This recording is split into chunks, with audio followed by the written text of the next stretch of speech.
Buenas Buenas tardes. tardes, Buenas tardes, licenciada. Buenas tardes, licenciada. Muy buena tarde, licenciada. Buenas tardes, licenciada. ¿Qué tal? Bienvenidos, bienvenidas. Vamos a empezar a grabar. A ver, vamos a... ¡Ay, qué bueno! Ya empezó la grabación. Buenas tardes a todos y a todas. Vamos a empezar nuestra clase de hoy. Solo vamos a comentar primero algo sobre el requerimiento, ¿verdad?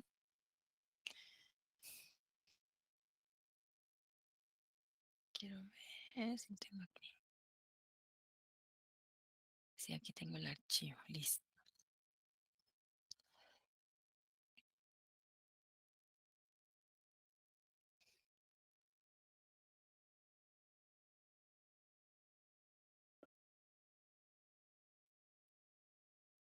A ver si ahí se distingue.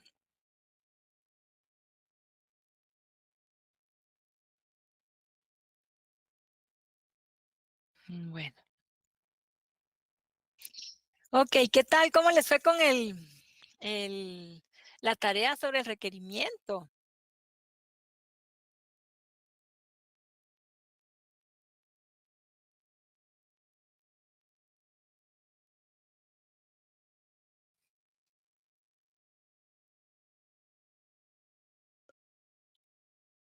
Todo bien, licenciada. Nos fue bien, licenciada. Ah, ok. Entonces, ¿qué dijimos que era este documento, el requerimiento? Era un documento que se le leía a los indígenas cuando llegaban los españoles para justificar de por qué les tenían que obedecer. Aunque a veces, muchas veces, no, los indígenas no comprendían lo que se les estaban diciendo, porque al principio se lo leían en español o en latín, y hasta tiempo después fue que utilizaron intérpretes para leérselo a los indígenas. Muy bien, Luis Pedro, muchas gracias. Ok. Bueno, yo les había dejado ahí 4 preguntas. Fíjense, bueno, este laboratorio lo hemos usado en presencial, ¿verdad? Por eso estaba así, está redactado de esa forma, pero bueno, como mencionó Luis Pedro, entonces la primera pregunta, ¿para qué se utilizaba? Pues para decirles a los indígenas que se rindieran, ¿verdad? No sé si alguien quiere comentar algo más. La pregunta número 1, ¿para qué se utilizaba el requerimiento? Para convencerlos de no solo de rendirse, sino también aceptar la ideología o las costumbres extranjeras. Y si no, al no aceptarlas, pues tener ellos una manera de justificar la violencia, como no se rindieron para la violencia que iban a utilizar, ¿verdad? Ellos tener una justificación del por qué iban a usar la violencia. Ah, ok. Muchas gracias, Cindy. ¿Alguien que quiera agregar algo más sobre para qué se utilizaba el requerimiento, verdad? También era como una forma de imponerles, de quererles imponer la religión que ellos pues ya traían, y lo hacían de una manera como sometiéndolos, inculcándoles miedo, terror, el hacerles ver que las consecuencias que iban a sufrir si ellos no adoptaban el catolicismo, ¿verdad? Porque si bien sabíamos, los mayas pues eran politeístas, ellos creían en otros dioses, hacían sus rituales, entonces estaban enfrentando a una religión totalmente nueva, y entonces ellos en el requerimiento les leían, ¿verdad? Las ventajas que ellos iban a obtener, por decirlo así, si ellos aceptaban la religión y aceptaban a los reyes, aceptaban al papa, a la monarquía como su autoridad. Ok, gracias, Melissa. Vamos a escuchar a don Giovanni. Buenas tardes, licenciada. Propuesto sobre 2 aspectos, la obediencia y el sometimiento a la Iglesia Católica y a la monarquía española. Así es, muy bien. Gracias, don Giovanni. Aquí tenemos también un comentario de una compañera para imponer la fe cristiana y la autoridad de la monarquía. Ok, ahí estamos, ¿verdad? No sé si alguien quería agregar, a ver, dice Wendy, ofrecían una solución pacífica en una nueva realidad política, militar y religiosa. Gracias, Wendy. Bueno, Sí, ¿qué dice Diana? Solo quiero hacer un comentario. Creo que los españoles sabían que los indígenas no iban a caer tan fácil en lo que les estaban imponiendo. Entonces era como una manera de justificar todo lo que iban a hacer. Las matanzas, quitarles sus tierras y demás cosas. Muy bien, Diana, muchas gracias. Ok, entonces como en síntesis vamos a decir, bueno, sí, logró Fray Bartolomé de las Casas que el rey mandara a redactar este documento para ser leído a la entrada de los pueblos, ¿verdad? De indios, antes de que los atacaran, ¿verdad? Para decirles, bueno, ríndanse o les va a ir mal. Pero a pesar de eso, pues había un montón de deficiencias, ¿verdad? En cómo se utilizaba. Ok. ¿En qué idioma se leía? Castellano, licenciada. El castellano, licenciada. Ajá. ¿En qué más? Acuérdense que también se empezó leyendo en otro idioma. En latín. En latín.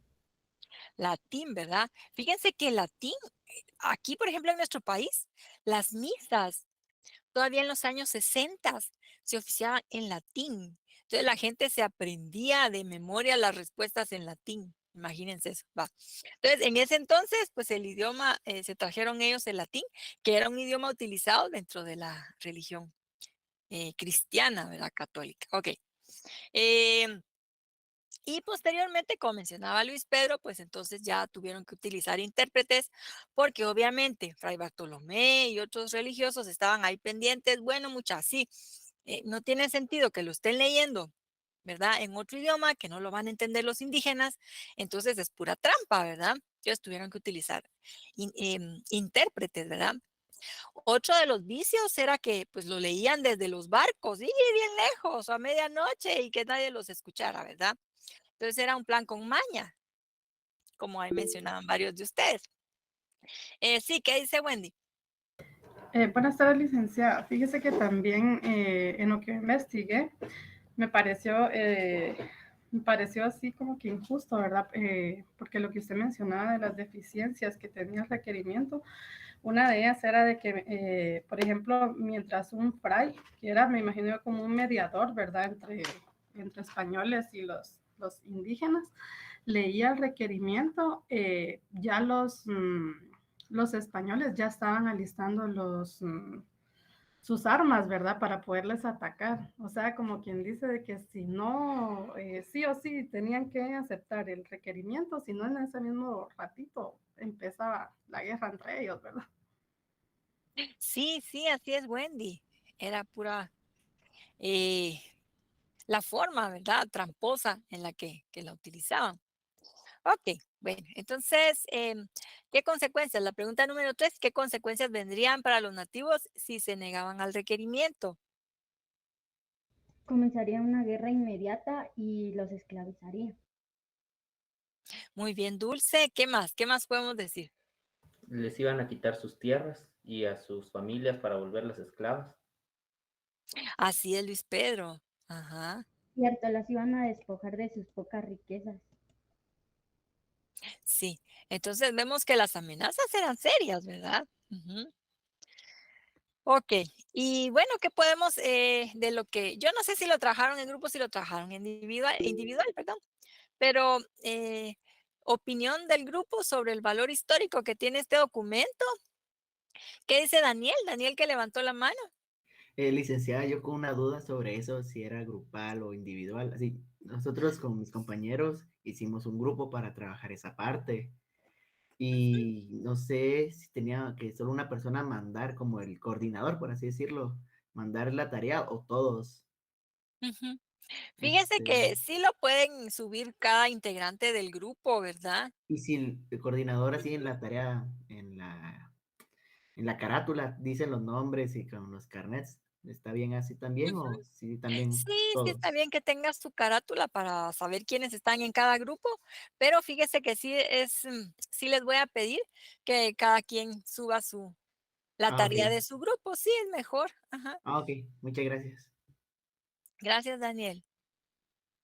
Bueno, entonces, Bueno, Daniel me estaba preguntando si era individual o si era grupal. Fíjense que yo lo había dejado, ¿verdad? Si lo podían trabajar en grupo, porque a veces ya tienen por afinidad, ¿verdad? 2, 3 compañeros más con los que han estado trabajando, o lo podían hacer individual. Ahí no afectaba, ¿verdad? Ujú. En la pregunta número 4, sobre la opinión acerca del valor histórico del requerimiento. No sé si alguien quiera responder.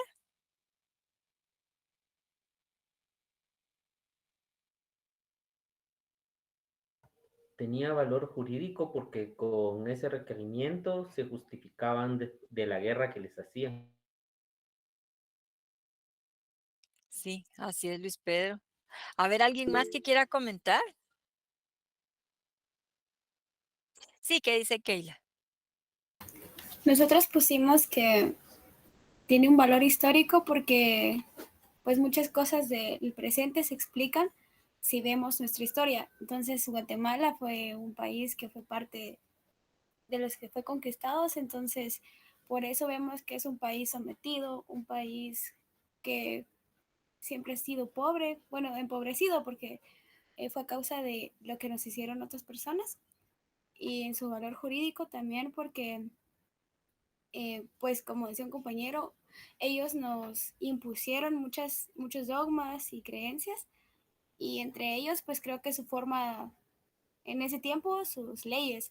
Entonces, así como ellos nos trataron, pues ahora tal vez hemos seguido acarreando muchas de las cosas que ellos nos impusieron. Ok, muchas gracias, Keila. Gracias ahí por sus comentarios. Bueno, y que el idioma, ¿cómo vieron la redacción, las palabras? Como estaba escrito, el requerimiento.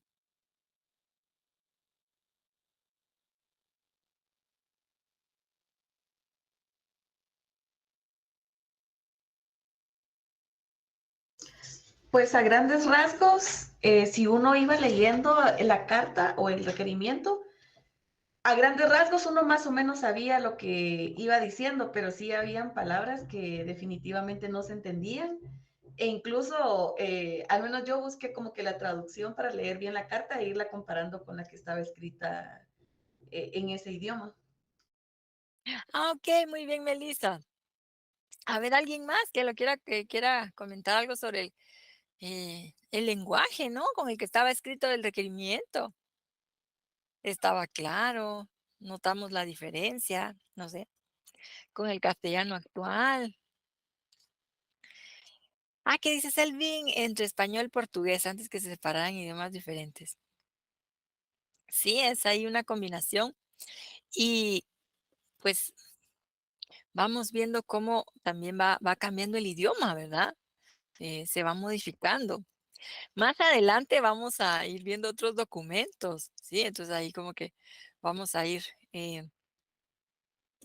como que viendo, ¿verdad? Esa evolución.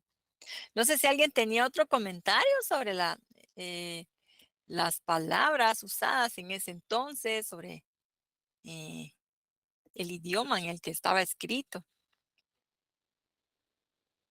A la escritura de las versiones antiguas de la Biblia, dice Wendy.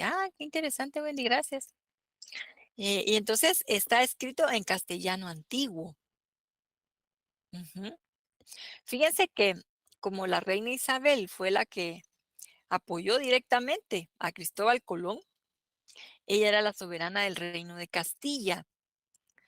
Y pues por eso va a tener mucha influencia el idioma de ella, ¿verdad? De su tierra, sus costumbres y como vamos a ver más adelante también el derecho. Ok, bueno, entonces nos vamos a pasar a la presentación.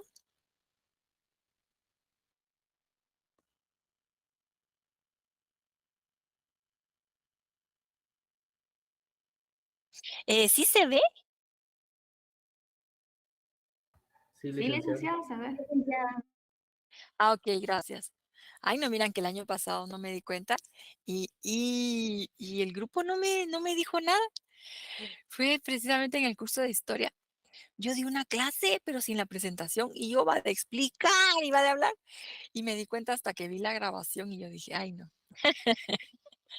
pero la verdad no sé por qué no me dijeron. Ok, gracias chicos. No, yo sé que ustedes sí me dicen. Bueno, entonces, para hablar un poquito, ¿verdad? Brevemente sobre la conquista, ¿verdad? La guerra para someter a los pueblos indígenas, ¿verdad? Eh, solo vamos a retomar un poquito eh, de la clase anterior. Primero, tomar en cuenta, ¿verdad? Que se había dado una discusión, primero para adjudicar para los reyes católicos el derecho, ¿verdad?, de posesión de los territorios descubiertos por Colón, ¿verdad? Y de explorar, ¿verdad? En ellos, ¿sí? Asegurarse para ponerle límites, ¿verdad? A otras potencias conquistadoras y en ese entonces, pues la más fuerte que era Portugal, ¿sí? Y luego también hablamos de la justa guerra, que así le llamaron los españoles a las justificaciones para decir, bueno, vamos a despojar a esas gentes, ¿verdad? De esos territorios les vamos a quitar todo lo que tienen y las vamos a volver nuestros esclavos, ¿sí? A eso se le llamó la justa guerra. Entonces, hoy vamos a hablar acerca de la conquista, o sea, qué es esa guerra, cómo fue que se libró, ¿verdad? Ujú. Hay que tomar en cuenta que para Colón, él había llegado a la India, ¿sí? Él reportó que había llegado a las Indias Occidentales, como él lo había imaginado, ¿sí? Sí llegó y pues reportaba flora, fauna, todo lo que había encontrado aquí, ¿sí? Y a partir de allí, a los habitantes de esos nuevos territorios, Colón les llamó indios, ¿verdad? Precisamente porque él pensó que había llegado a las Indias Occidentales. Vamos a ver también aquí que, bueno, que conforme avanza la conquista, la colonia, el término indio se va a ir volviendo en un término bastante peyorativo y que va a tener una carga racista grande, ¿verdad? Y conforme avanza nuestra historia se va a poner más racista, o sea, las implicaciones de ese término, ¿sí? Ok, entonces, bueno. Dijimos, bueno, la conquista va a ser la guerra, ¿verdad? Ya eh, todo ese proceso de toma de posesión, digamos, de despojo, o sea, del lado de la corona, toma de posesión de lo que ellos van a decir que les pertenece, pero del lado de los pueblos originarios va a ser despojo, como vimos en el requerimiento, esclavitud, muerte, ¿verdad? Violencia, ¿ok? Entonces, de acuerdo con el diccionario de la Real Academia Española, conquistar significa, bueno, tiene varias acepciones, ¿verdad? Pero la que tiene que ver con nuestro tema dice que conquistar significa ganar mediante operación de guerra un territorio, población, posición, etcétera. Entonces, implica el uso de la violencia, ¿verdad? Obviamente, para poder llegar a Guatemala, los españoles primero llegaron a México. Ellos venían de Cuba, Hernán Cortés, ahí con 500 y pico de hombres, llegaron a las costas de Yucatán y desde allí pues fueron avanzando, ¿verdad? En el continente, adentrándose en el territorio, explorando y pues buscando alianzas, ¿verdad?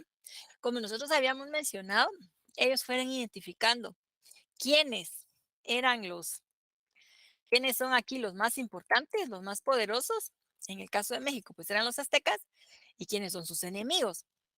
Obviamente, fíjense que también se dio ahí un proceso interesante porque obviamente, como ustedes mencionaban, ¿verdad? También hace un rato, los indígenas pues no hablaban castellano, tenían sus propios idiomas y entonces allí, fíjense que Cortés con sus hombres pasaron buscando eh, a una isla, pasaron buscando a unos españoles que se sabía que habían quedado ahí de un naufragio, o sea, como había habido viajes anteriores, intentos, ¿no? De llegar de este lado. Entonces, ahí se habían quedado dos españoles, entre ellos Jerónimo de Aguilar. Y pues porque buscaban intérpretes, ¿verdad? Y bueno, ya se lo llevan para que los acompañe en la conquista. Pero también cuando pasan por Tabasco, le regalan a Cortés y a sus hombres, le regalan varias esclavas, ¿verdad? Dentro de ellas iba doña Marina. Bueno, tenía su propio nombre, digamos, en idioma maya, pero los españoles a ellas les pusieron, las bautizaron con nombres latinos, ¿verdad? Y pues doña Marina, que posteriormente se conoció como la Malinche, ¿verdad? La Malinche, pues era intérprete, se volvió intérprete de Cortés. Entonces, Marina entendía maya, entendía náhuatl, y bueno, entonces ella le traducía a Jerónimo de Aguilar y él dice que traducía al castellano, ¿verdad? Al principio. Y posteriormente doña Marina pues aprendió el castellano y pues ya directamente ella traducía todo, ¿verdad? Que por cierto después resultó que parece ser que a quien le decían Malintzin era Cortés, ¿verdad? Como que es el que acompaña a Marina, porque pues a ella le tenían respeto, ¿verdad? Bueno, ok.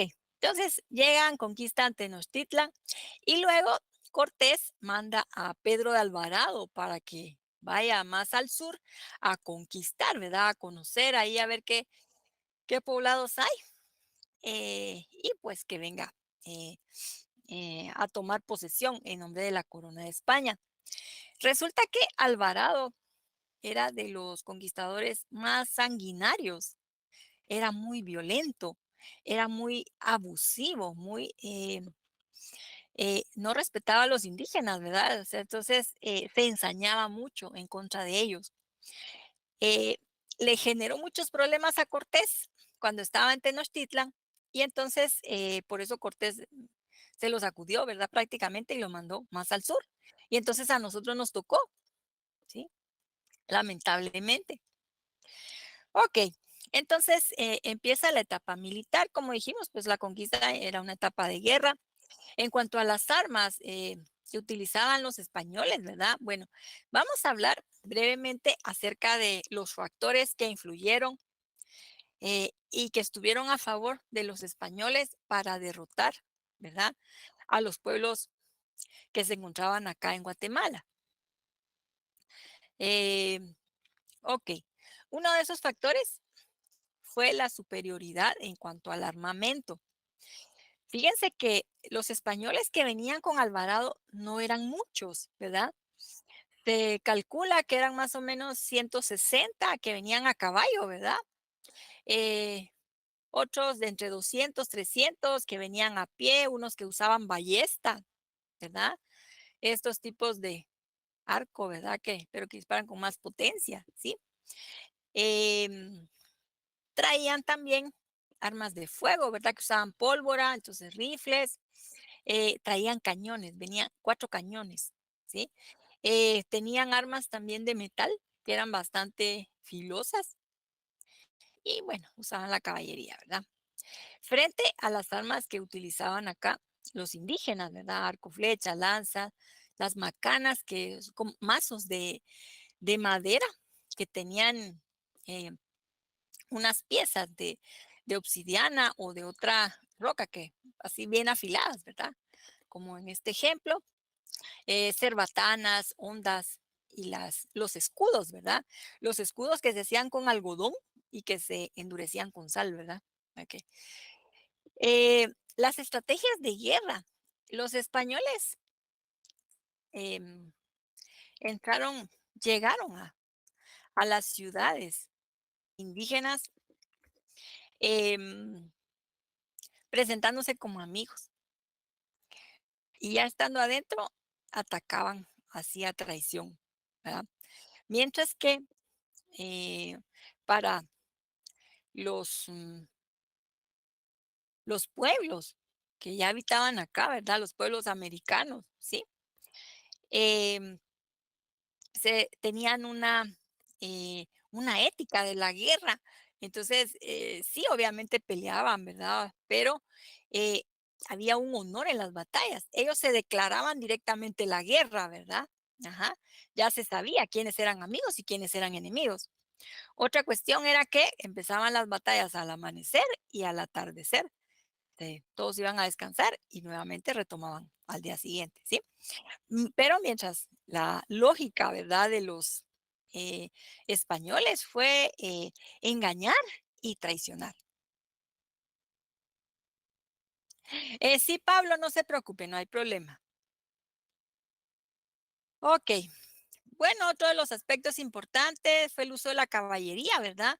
Porque obviamente al ir montados sobre los caballos, pues agarraban más velocidad y podían alcanzar más rápido, ¿verdad? A los contendientes y pues em, ahí sí que herirlos, ¿verdad? Con sus lanzas. Otro de los aspectos fue el uso de perros. Los españoles traían perros adiestrados, perros de razas más grandes que los que había aquí y entrenados para matar. Alvarado tenía sus perros, ¿verdad? Así, adiestrados. Y esto se supo porque se encontró un manuscrito que se llama manuscrito del aperreamiento. Perdón. En donde se explica, ¿verdad?, cómo atacaban, cómo utilizaban los españoles a sus perros para atacar a los indígenas, para que los destrozaran, ¿verdad? Entonces esto, era de mucho miedo, ¿verdad? Pura película de terror. Otro de los aspectos que habíamos platicado un poquito anteriormente es que los españoles pues se aliaron primero ubicaron quiénes eran los grupos más poderosos y luego pues se aliaron con los enemigos de ellos, ¿verdad? Para poderlos someter. Entonces, allí es donde ellos adquirieron primero conocimientos sobre ese enemigo, ¿verdad? Sus puntos fuertes, sus puntos débiles. Y además tenían otro grupo de soldados indígenas que los ayudaban. Entonces, eso fue lo que también les ayudó, ¿verdad? Les permitió ir conociendo el terreno, ¿verdad? Tener a su vez otros intérpretes, guías, ¿sí? Y conocer las debilidades de los grupos con los que iban a pelear, ¿verdad?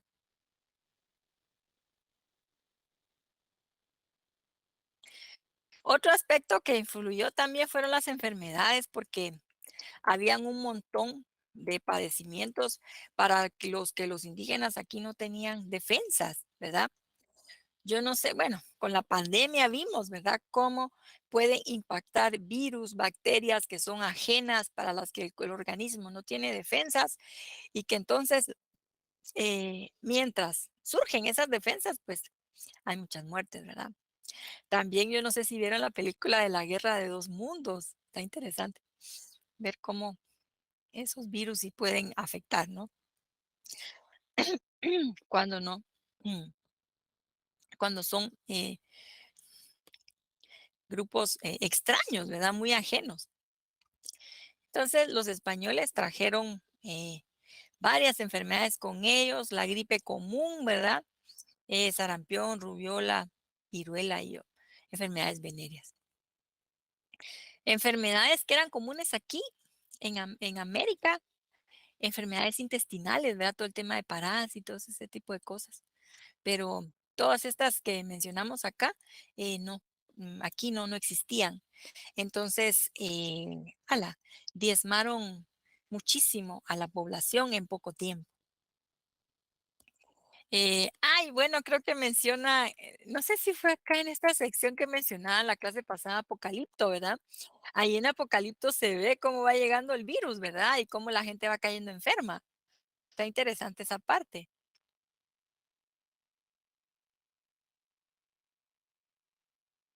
Ok, bueno. Solo para ilustrar un poquito, ¿verdad? Alvarado, el primer combate fue en la playa de Tilapa. Tilapa es de San Marcos. Ajá. Luego siguió para Chetulul, ahí en Zapotitlán, Quetzaltenango, en fin. Ahí se libraron varias batallas. Aquí en Olintepeque enfrentó a uno de los príncipes quichés, que era Sumanché. Posteriormente a Tecunumán, ¿verdad? los ejércitos que se enfrentaron a los españoles, estamos hablando de ejércitos de 5,000, de 10,000, de 15,000 indígenas, ¿verdad?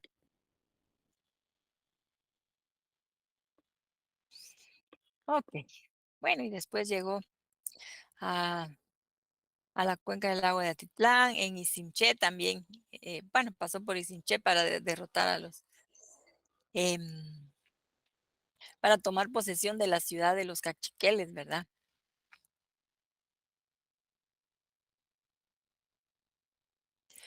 Ok, para mencionar de los guerreros mayas importantes, ¿verdad? Pues está Tecunumán, que es el más conocido, el que se ha mencionado más en la historia, ¿verdad? Pero también hubo otros guerreros, como los guerreros cachiqueles, ¿verdad? Sobre todo Cají Mosh, Belejecat y también Caibil Balam. En el caso de Cají Mosh, aunque los cachiqueles se aliaron con Alvarado y sus hombres, ¿verdad? Su ejército, cuando ellos se dieron cuenta de cómo era Alvarado, ¿verdad? Tomaron distancia y lo empezaron a atacar, ¿verdad? Para expulsarlo de Isiché, de su ciudad. Em, y Alvarado les estaba exigiendo un montón de tributos y, en fin. Luego también está Caibilbalam, que precisamente del nombre de él tomaron después, lo tomó el ejército, ¿verdad? Para nombrar a los oficiales de élite que durante el conflicto armado interno tenían una formación especial, podríamos decir, ¿verdad? Así entre comillas, contrainsurgente, ¿verdad? Lo que les quiero comentar de Caibil Balam es que él era el gobernante de Saculeu, ¿verdad? De los MAM. Y entonces él aguantó bastante tiempo ahí en su ciudad, pero cuando vio que como los españoles le quitaron los suministros, ¿verdad? De alimento, de agua, en fin, se sale de ahí con un grupo de hombres y siguió peleando en forma de guerrilla, ¿sí? Así, con poquitos como grupos reducidos, escondiéndose en la montaña, hasta que finalmente lo mataron, ¿sí? O sea que desde esa época, fíjense, actuar. En ese entonces, que estos guerreros también utilizaron esas estrategias de guerrilla, ¿verdad? Bueno. Ok, bueno, entonces, a la par de la guerra que se estaba librando, ¿verdad? Para ir conquistando los pueblos, también va a haber una etapa ideológica para ir consolidando esa dominación. Y pues se hizo a través de la religión cristiana, ¿verdad? Los religiosos, los dominicos, los mercedarios, los franciscanos, que fueron de las primeras órdenes que llegaron, tenían como misión evangelizar a los indígenas, enseñarles el castellano, ¿verdad? Y pues irlos metiendo en todo este rollo de la religiosidad católica, ¿verdad? Para ir cambiándoles sus costumbres y pues irlos acercando más a la forma de vida de los españoles, ¿verdad? Y pues ir encuadrando a los indígenas dentro de toda, dentro del proyecto que traían los españoles, ¿verdad? Entonces, además de enseñarles el idioma castellano, y pues sí, hubo también varios religiosos que se preocuparon por aprender los idiomas indígenas, em, fíjense que utilizaron otras estrategias, o sea, todo esto de esta conquista a través de lo ideológico tuvo varios pasos, ¿verdad? Varios aspectos que fueron buscando que hacer clic, podríamos decir, ¿verdad? Con los indígenas, como para que ellos también se fueran apropiando de esas costumbres, ¿verdad? De esta nueva religión que les traían los españoles. Entonces, por ejemplo, cuando los españoles, los poblados que ellos encontraron, les fueron poniendo nombres en los que combinaban, les ponían el nombre de un santo, ¿verdad? O sea, de ahí viene esto del santo patrono, ¿verdad? Que se celebra siempre la feria, ¿no? Del pueblo. Es de esa época que los españoles se adjudicaron, ¿verdad? Un santo patrono a cada poblado, seguido de una palabra en idioma indígena. Esto como para ir generando apropiación, digamos, de parte de, de la comunidad, como que se sintiera identificada, como que asumir, ¿verdad? Esa identidad ya de comunidad, como por ejemplo Santa Lucía Cochumalguapa, San Mateo Ixtatán, Santiago Atitlán, Santa Catarina Iztahuacán, ¿verdad? Entre otros. Y pues obviamente también organizar las fiestas del Santo Patrón que unen a la comunidad. El tema de bautizar a los niños, ¿verdad? Que pues para eso hay que buscarles padrinos. Entonces, todo esto también hacía que entre los mismos indígenas se fueran buscando padrinos para los niños o con el encomendero, ¿verdad? El español, ajá. Y entonces como que iba generando otros lazos, ¿verdad?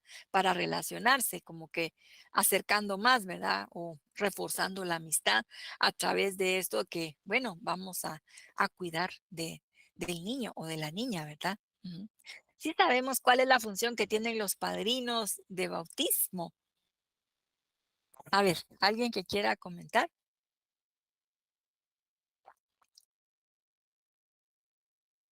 La tarea que tienen es instruir a los niños para que vayan por un buen camino mientras van creciendo. Así es, Luis, muchas gracias. Ujú. Además, ¿verdad? O sea, es bastante responsabilidad, ¿sí? Hay que darles el ejemplo. También en caso que los papás no estén, ¿verdad? Apoyarlos, estar pendientes de ellos. Entonces, digamos, es un lazo que va uniendo más. Hay padrinos a veces que se desaparecen, ¿verdad? Que ya no, nunca los ven, pero digamos que en ese entonces los indígenas pues no podían cambiarse de domicilio tan fácilmente como vamos a ir viendo. Y también trajeron las cofradías. No sé si alguien sepa algo de las cofradías ahí que nos quisiera comentar.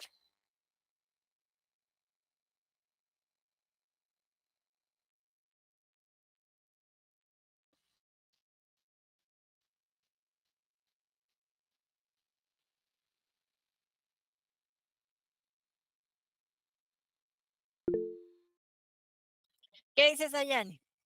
Buenas tardes, Liz. Bueno, las cofradías son un grupo o bueno, congregaciones, los cuales son devotos de algún dios, ¿verdad? Que hace obras de piedad, es en forma de fines piadosos, ¿verdad? En pocas palabras. Ujú. Sí, pues, pero es en torno a un santo, ¿verdad? Exacto. Entonces ellos cuidan la imagen, se encargan también de organizar las fiestas, de que recaudar fondos, en fin, para las celebraciones. Entonces, todos estos fueron mecanismos hábilmente pensados, ¿verdad?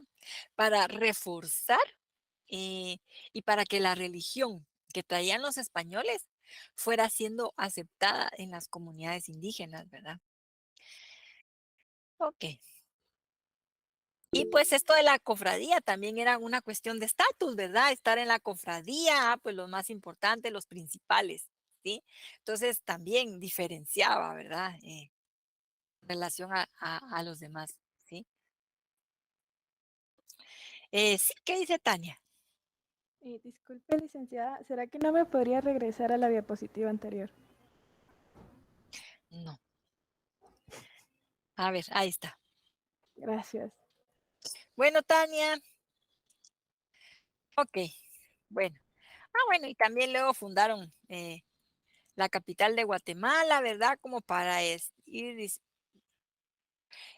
además de lo militar, de lo religioso, pues tenemos que ir fundando ciudades importantes, empezando por la capital, ¿verdad? Ok. Entonces, Me voy a pasar a la siguiente presentación. Fíjense que me estoy apurando un poco porque el martes de la próxima semana no tenemos clase por lo de la fiesta de la capital, ¿verdad? Que es 15 de agosto. Pues por eso quiero avanzar otro poquito, ¿verdad? Sí, porque hoy estamos 8, sí, ¿verdad? El próximo martes es 15, va. Entonces, vamos a avanzar bastantito entre hoy y el jueves. Ok, entonces ahorita vamos a estar en el capítulo número 6, en el de mi libro de este año, ese empieza en la página 71 y se llama Las bases jurídicas de la colonización española en América. En el libro de años anteriores, lo podemos buscar así, ¿verdad? Bases jurídicas de la colonización española. Ok. Licenciada, disculpe, ¿qué página dijo? 7.1. Gracias, licenciada. Ok, Dulce. Bueno, entonces, fíjense que esto de para hablar un poquito de cómo se organizó lo de la conquista, ¿verdad? Fíjense que los reyes católicos no tenían dinero para financiar a todos. En el caso de Cristóbal Colón, financiaron su propuesta, que aunque se vio descabellada, ¿verdad? Era casi la única opción que les quedaba para buscar una nueva ruta a las especias y así poder tener algo de dinero, como que irse recuperando. Pero ya que vieron que sí resultó los viajes de Cristóbal Colón, que sí llegó, ¿verdad? A la India, según él, en fin. Entonces, el siguiente tema era que tenían que buscar personas para que viajaran a esas Indias occidentales para ir explorando los territorios. O sea, había que ver hasta dónde llegaba y qué poblados había y a ver qué recursos, si había oro, si había plata, si había esmeraldas, a ver qué encontraban, ¿sí? De riquezas para que le pudieran reportar a la corona. Y entonces, pero como la corona no podía financiarlos a todos y además no se sabía quiénes iban a poder llegar, ¿verdad? Todos hacían el viaje, pero había muchos que naufragaban, en fin. Entonces, fueron bien listos porque empezaron a sacar anuncios. En nuestra época diríamos dirigidos a los emprendedores. Ajá. Decir, y mire, para quienes son emprendedores, tenemos acá una promoción, ¿verdad? Les estamos ofreciendo que si ustedes llegan a las Indias, ¿verdad? Siguiendo el camino que siguió Cristóbal Colón, entonces, en tales coordenadas, en tal región, les va a tocar ahí explorar y tomar posesión de lo que hay ahí en nombre de la corona. Y obviamente en pago por su valentía y porque están arriesgando el físico, su presupuesto, se están endeudando, en fin, para poder llegar hasta allá, nosotros se los vamos a reconocer con un montón de premios, ¿verdad? En especie, ¿sí? Entonces, para poder fomentar esos viajes, ¿verdad? De los emprendedores, los reyes idearon firmar unos contratos entre la corona y el jefe de la expedición. Ese contrato se llama capitulación. Con Cristóbal Colón firmaron uno, ¿sí? Que son las capitulaciones de Santa Fe, así se conocen, en donde le ofrecían a Colón que si llegaba, él iba a ser nombrado almirante de la mar océano y que le iban a dar un 15% de las ganancias que encontraran y que iba a ser nombrado virrey de no sé qué. Entonces, obviamente, para poder motivar, ¿verdad? A estas personas emprendedoras para que emprendieran los viajes y que llegaran hasta allá a empezar a conquistar y a colonizar, los reyes, pues para garantizar mejor los derechos de la corona y los del jefe de la expedición, suscribían las capitulaciones. Entonces, obviamente ahí se establecía que en el barco tenía que viajar representante de la corona para venir a ver, ¿verdad? Que si era cierto que habían llegado y que encontraron, para que fueran tomando nota, ¿verdad? Pero también que si llegaban, que si ese barco llegaba y exploraba esos territorios, iban a ir tomando posesión en nombre de la corona. O sea, no era para ellos propiamente, ¿verdad? Sino que en nombre de del reino, bueno, de los reinos, ¿verdad? De Castilla y Aragón. ¿Ve? Y a su vez ofrecía beneficios para esos particulares que estaban emprendiendo esa aventura. Era pues bastante arriesgada, ¿verdad? ¿Qué derechos se les ofrecía? Pues el jefe de la expedición iba a ser nombrado adelantado, ¿verdad? Porque era el que iba encabezando, ¿verdad? Para la conquista y la toma de posesión de esos poblados. Además, tenía derecho a repartir, bueno, a tomar para él terrenos y repartirlos a su gente, ¿verdad? Podía construir un castillo, una gran fortaleza en el terreno que tenía. Además, también se le reconocía derecho a repartir poblados de indígenas, tomar para él, ¿verdad? Para que le trabajaran y también para sus hombres. También iba autorizado para esclavizar, en fin. Por otro lado, también se establecía que el jefe de la expedición era el que iba a poner orden dentro del barco y también en el nuevo territorio que iban a ir a conquistar, ¿sí? Entonces, prácticamente también lo nombraba como una autoridad, ¿verdad? Durante el viaje y después, ¿verdad? Ya llegando a tierra firme y explorando, entonces, pues todos le tenían que respetar. Igualmente esa persona podía impartir justicia. Ok. Entonces, eso hizo que las capitulaciones eh, fueran consideradas la primera fuente de derecho ya acá en América, ¿verdad? Al principio, o que también se le conocía como el Nuevo Mundo. Bueno, porque cualquier situación que se buscaba resolver, se apelaba a la capitulación. Es que el rey a mí me autorizó para que yo sea autoridad, es que yo tengo que resolver conflictos aquí entre ustedes, es que yo soy el que va a repartir y yo decido a quién le doy más, a quién le doy menos, si le doy un terreno que esté más bonito o que esté todo lleno de piedra. Entonces, a mí la capitulación me está autorizando y aquí me está dando a mí esa autoridad. Entonces, por eso, esos contratos, capitulaciones, van a ser considerados primera fuente de derecho en América, ¿verdad? Ok. Bueno, ¿quiénes viajaban en esas expediciones?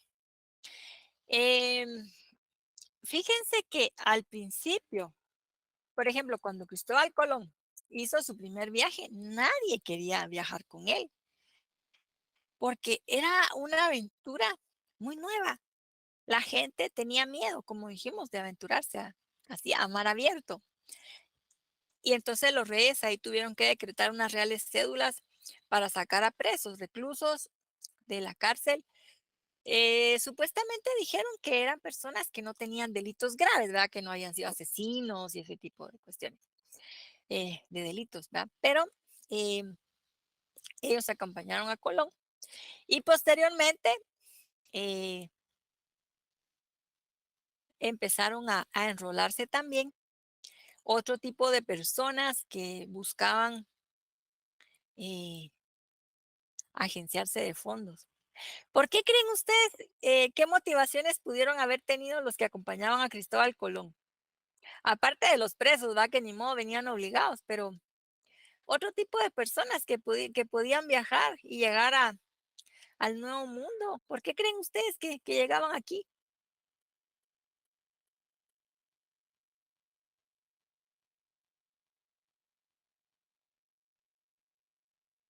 ¿Por recibir alguna ganancia? Sí, por enriquecerse, dice Luis Pedro, muy bien. ¿Qué más? ¿Qué más podían buscar? Porque se podían quedar bien ahí en su casa, ¿va? Y cómo no, de Por repente. conocer nuevas tierras. Ah, conocer, dijo Dulce. Sí, es como nosotros cuando vamos de viaje, obviamente queremos ir a conocer. Ah, muy bien, gracias, Dulce. Sí, porque fíjense que también había unos que decían, ay, sí, una aventura, algo diferente, va a explorar nuevas tierras. Ajá. ¿Qué más? ¿Qué otras razones podían tener esas gentes que venían ya no solo con Cristóbal Colón, sino con las siguientes expediciones, ¿verdad? Adueñarse de algunas tierras. Adueñarse de tierras, bien, ¿qué dice Rosario? Que eran personas que no tenían parte en la sociedad española, pensaron que era una aventura ir a acreditarse de fama o de fortuna. Muy bien, Rosario, sí, así es. A ver, ¿qué dice también aquí, Eric? Reconocimiento. También, sí, reconocimiento social, ¿verdad? Ajá.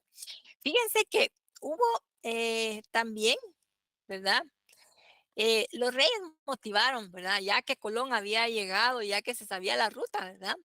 Que también vinieran campesinos de allá, ¿verdad? Como para traer nuevas, que trajeran productos de España para poderlos cultivar, algunos artesanos para que empezaran a elaborar cosas que usaban los españoles, ¿verdad? Como cuestiones de la ropa, los zapatos, en fin, reparar las armas. Los religiosos que obviamente venían de cajón en todos los barcos, ¿verdad? Porque ya dijimos que estaba amarrada la conquista con lo religioso.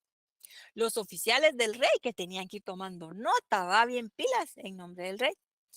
Pero también hubo otros eh, que buscando fortuna, ¿verdad? Que si tenían deudas allá, ¿verdad? O no tenían realmente cómo sobrevivir.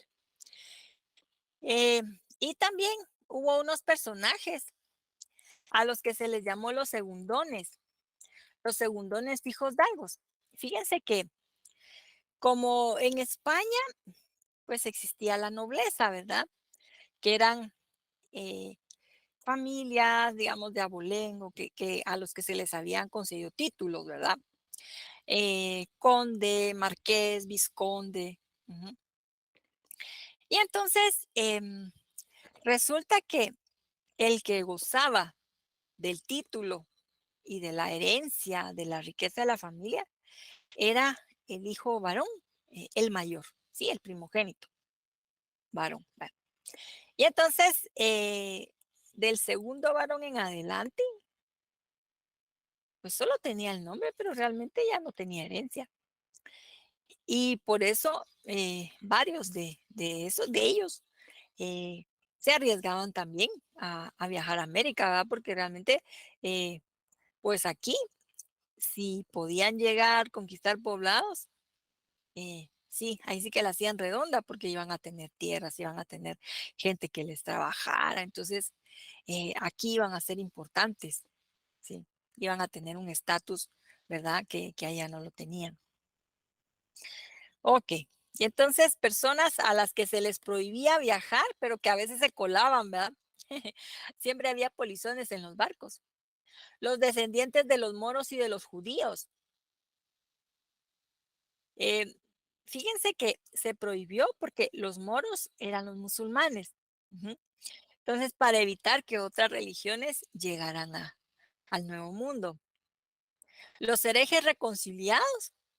Los herejes eran los que habían sido procesados por la Inquisición, que habían sido señalados que estaban renegando de la religión, pero que se habían disculpado y que los habían perdonado. Negros ladinos, como este término se refería a negros que población africana, digamos, pero que tuviera como ciertas malas costumbres, ¿verdad? Como robar, en fin. Y también los gitanos. Los gitanos que ha sido un grupo que han sido como muy relegado, ¿verdad? En España. Entonces, a ellos se les prohibía, pero pues muchas veces sí podían subirse a los barcos, ¿verdad?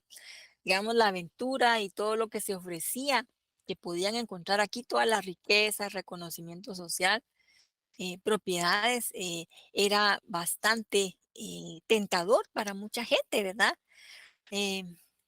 Bueno, ok. Aquí no sé si tengamos alguna duda. No, licenciada, todo claro. Licenciada, disculpe, por eso se le decía almirante a don Pedro de Alvarado, porque él tenía esa certificación de parte de España. Ajá, sí, el adelantado. El Ajá. adelantado, perdón. Sí. Sí, sí, por eso era el adelantado. Ujú. Gracias, Rosario. Sí, que por cierto la novela La hija del adelantado está bien interesante. Ok, entonces el derecho indiano. Fíjense que el derecho indiano es el nombre que fue adquiriendo ya las leyes, las normas que se implementaron en el Nuevo Mundo. Como dijimos, como doña Isabel de Castilla fue la que financió directamente a su Colón. ¿Se acuerdan ustedes que doña Chabelita le entregó sus joyas a Colón? Entonces, ese era el apoyo directo, ¿no? Hacia Cristóbal Colón. Entonces, las leyes que se trajeron los funcionarios, ¿verdad? Eran de Castilla. Entonces, la forma en la que se veía la ley y todo se trajo de allá.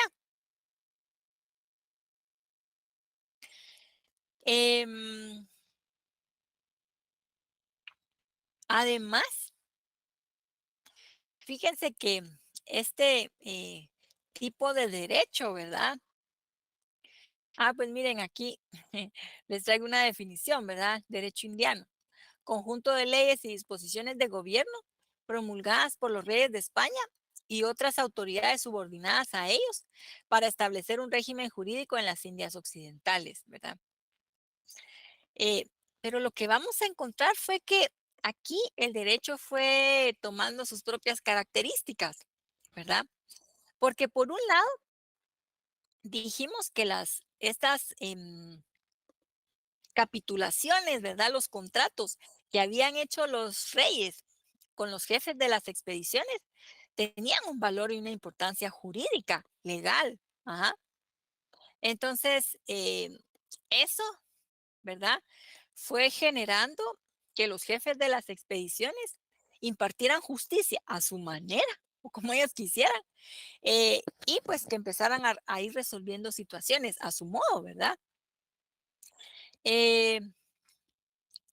Además, también los reyes desde España enviaban reales cédulas. ¿Sabemos qué es una real cédula?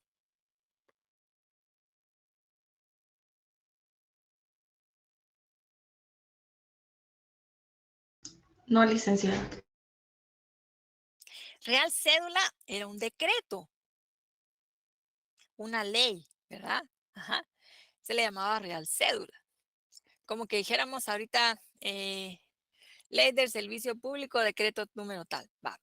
Entonces, la real cédula era un decreto, era una ley, ¿verdad? Que mandaba el rey directamente desde España. Y fíjense que hay que tomar mucho en cuenta que en la época en la que fue la conquista, todavía no estaban de moda las constituciones, ¿verdad? España, por consiguiente, no tenía una constitución, tampoco tenía grandes desarrollos. Por ejemplo, no tenían un código laboral, un código penal, un código civil, sino que tenían como una recopilación, como decir un LEITS, ¿no? Un cartapacio con un montón de reales cédulas para consultar, bueno, cómo resolver ciertas situaciones, ¿verdad? O como para ir uniformando algunos casos. Eso, entonces, también fue importante, o sea, no había una constitución así como una máxima norma a la cual apelar, ¿verdad? Un código penal tampoco. Entonces le fue dando características bien diferentes a ese derecho que surgía aquí en América. Y también los reyes decretaron en esas sus reales cédulas que había que respetar las costumbres que tenían los indígenas para resolver sus conflictos y sus problemas, ¿verdad? Entonces, fueron surgiendo aquí varias, como un híbrido, ¿verdad? Algo nuevo, distinto a cómo se aplicaba la ley allá directamente en el Reino de Castilla, ¿verdad? Y también había otros temas. Fíjense que, por ejemplo, los españoles trajeron aquí el tema de los hijos legítimos, los hijos ilegítimos, ¿verdad? Por los temas de las herencias. O sea, los que estaban fuera del matrimonio, que no tenían derecho, y también esos términos que bastardo, y en fin, que eso sí lo tenían ellos allá en sus leyes, ¿verdad?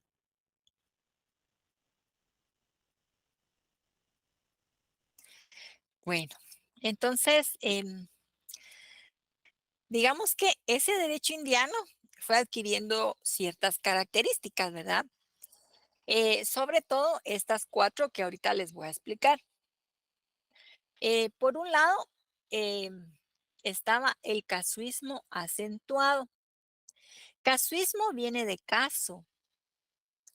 Como dijimos, no había una constitución así donde se estableciera en general, ¿verdad?, qué derechos se tenían. No había un código penal, decir, bueno, este está el delito y se penaliza de esta forma. Entonces, se iba resolviendo de acuerdo con cada caso que se presentaba.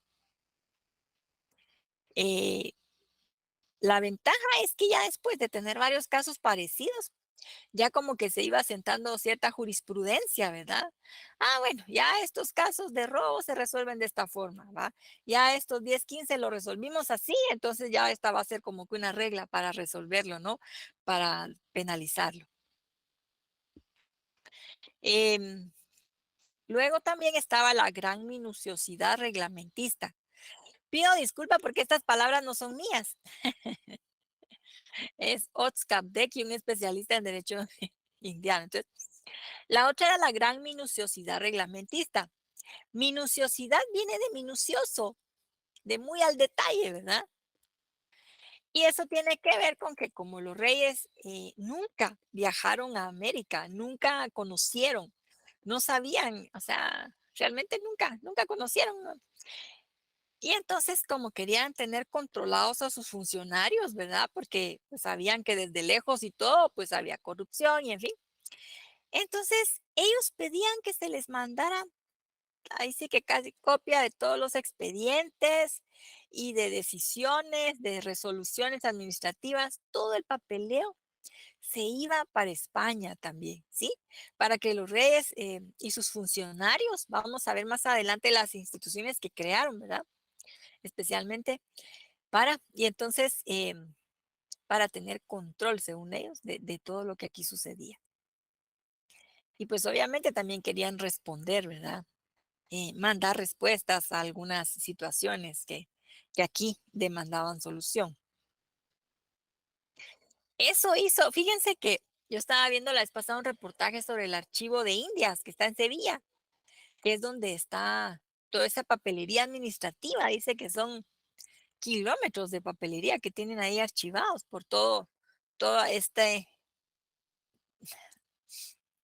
necesidad de los reyes de controlar, de estar enterados de lo que aquí sucedía. Bueno, luego estaba el hondo sentido religioso y espiritual. Esta era una cuestión como filosófica, podríamos decir, porque que los reyes decían que había que proteger a los indígenas, ¿verdad? Entonces, que siempre había que actuar velando por el bienestar de los indígenas. Y la última característica, la tendencia asimiladora y uniformista. Fíjense que en antropología se usa mucho el término de asimilar, pero no sé si alguien sepa qué significa, a ver cómo se puede considerar esta palabra de asimilar. Ir adquiriendo la cultura de otro estrato o de otras personas. Bien, Rosario, así es. Ajá, y uniformista. Entonces, ¿esta se refiere a qué? Aunque los reyes decían que había que respetar la manera en que los indígenas, sus costumbres para resolver sus conflictos, ¿verdad? De todas maneras, la forma en la que ellos aplicaban la ley era de acuerdo a los criterios de los castellanos, ¿sí? No era ponerse en los zapatos de los indígenas, ¿verdad? Sino que era buscar siempre tomar en cuenta los criterios de ellos, pensar desde su punto de vista castellano, ¿verdad? Y ni modo que los otros se ajustaran o se fueran adaptando, ¿verdad? Entonces así funcionaba. Bueno, no sé si tengamos algún comentario, alguna duda. Respecto a esto último, licenciada, el uso de los trajes que usaban, ¿será una asimilación o una adopción de los españoles? Fíjese, Rosario, que hay evidencias que los indígenas, pues como ellos ya de varios siglos, ¿verdad? Antes de que llegaran los españoles, ellos elaboraban su ropa, pues ya estaban los tejidos, ¿sí? Ahora bien, lo que hicieron los españoles fue ir juntando, como que asignarse para que trabajaran con ellos a determinados pueblos, ¿verdad? Y entonces, pues ahí es donde se piensa que fueron como que surgiendo los que identifican a cada poblado, ¿verdad? Colores, y pues fueron también en los diseños, ¿verdad? De huipiles, introduciendo elementos de los que traían los españoles, como torres, ¿verdad? Y otro tipo de elementos que aquí no habían, ¿verdad? Ujú.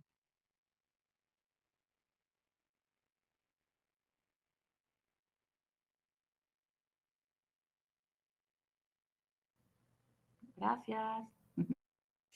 Bueno, Rosario, no sé si tengamos algún otro comentario, alguna duda.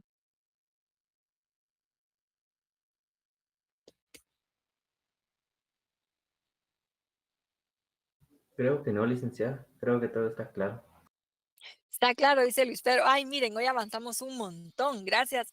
Así ya podemos descansar bien el próximo martes, que es 15, ¿oyeron? Ay, gracias, jóvenes. Entonces aquí vamos a dejar la grabación. Nos vemos en la próxima clase, ¿verdad? El jueves. Ahí vamos a platicar. A ver.